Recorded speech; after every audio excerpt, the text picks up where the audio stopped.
aadaanka salaada subax ayaa dhacaya. goobtan waa Muqdisho, waa meel rag iyo dumarba ay ku jiimeeyaan. si kale haddaan kuu iraahdo, waa xarunta Somali Fitness, waa jiim ka mid ah jiimamka ugu caansan ee caasimadda. balse waxa ka dhacaya waa wax yaab leh oo ayagii xitaa argagax ku abuuray. ninkan koofida wata ee albaabka kontaroolay waa albaabkii aad dabcan adigu ka soo gali lahayd waxa uu ku foogan yahay ma aha wax sahlan. waa laga yaabaa markiiba inaad malaysanayso waxa ninkan uu qaadan doono in kaliya ay ku kooban tahay hanti meesha dhex taala oo kaliya. laakiin waxa halkan ka dhacaya xaqiiqdii waa wax madaxayga iyo kaagaba ka weyn. waa wax sabab u noqday xitaa mulkiilayaasha xarunta inay anfariiraan oo ay u qaadan waayeen. xitaa dadka customerska ah ama jiimka dheela ee rag iyo dumar isugu jira ee doonaya inay jirkooda quruxsadaan xitaa waa ay la yaabeen. qabiirka albaabka ayuu iskaga qalalay. maxaase ka dhici doona meesha?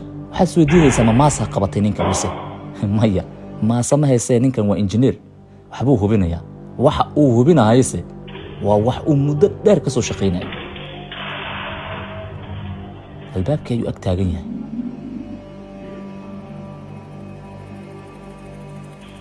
ninkan waa nin farsamo badan, koofidiisu iska wataa, wuu dhakanayaa xitaa socodka yaan lagu maqlin uu isleeyay.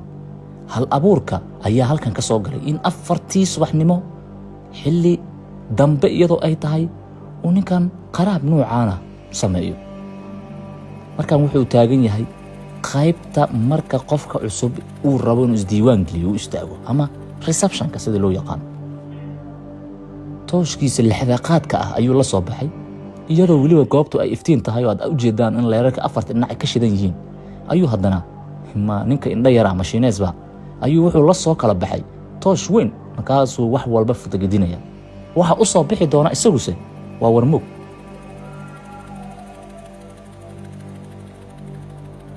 derbiga ayuu iska hubinayaa inay kaamira ku xiran tahay.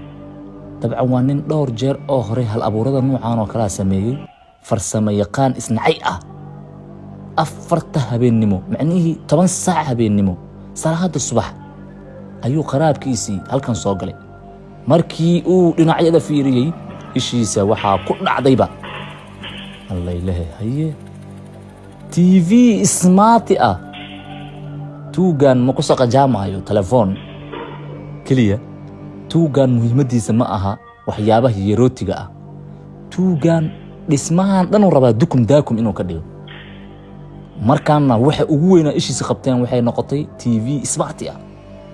duqa laakiin waraa haystee siduu ula bixi doonaa waa su'aasha. TV kor u koray,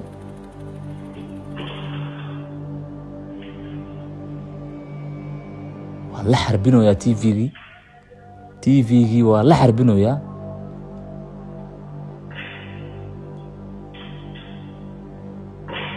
duqa warkiisa caadi ma aha.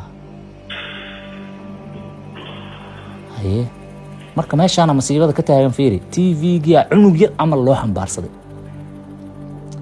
ninkan koofida wata oo da'adiisa lagu sheegay ilaa 23 sano jir ilaa 25 jir marka la qiyaas qaatay, ayaa sida cunug yar oo kale u xambaarsaday TV smartphone smart ah. garabka lagu haysta tartiib waa la iska soo degayaa. waa kana uu soo qaatay tartiib jawi degan. macalin jaajarkiisii fiiladii asi maale xoog badana.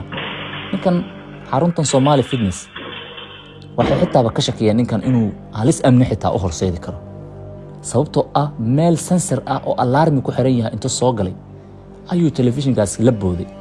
ma sii joogsanin receptionku ku laabtay macalinka.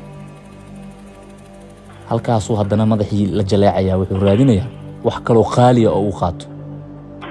nin xarbinaya waa TV-ga haddii ay badato magaalada waxa uu ka joogaa 500 ilaa 600.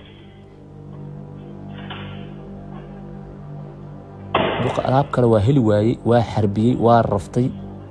tooshkiisii iska soo qaatay, waa iska hareystay. ninkan farsamo yaqaan korontiistu u egyahay sida uu u xariiftay marka la fiiriyo. nin cadna waa yahay, nin cad lama aamina la dhihi jiray waa kaa. TV banaanka ula baxyay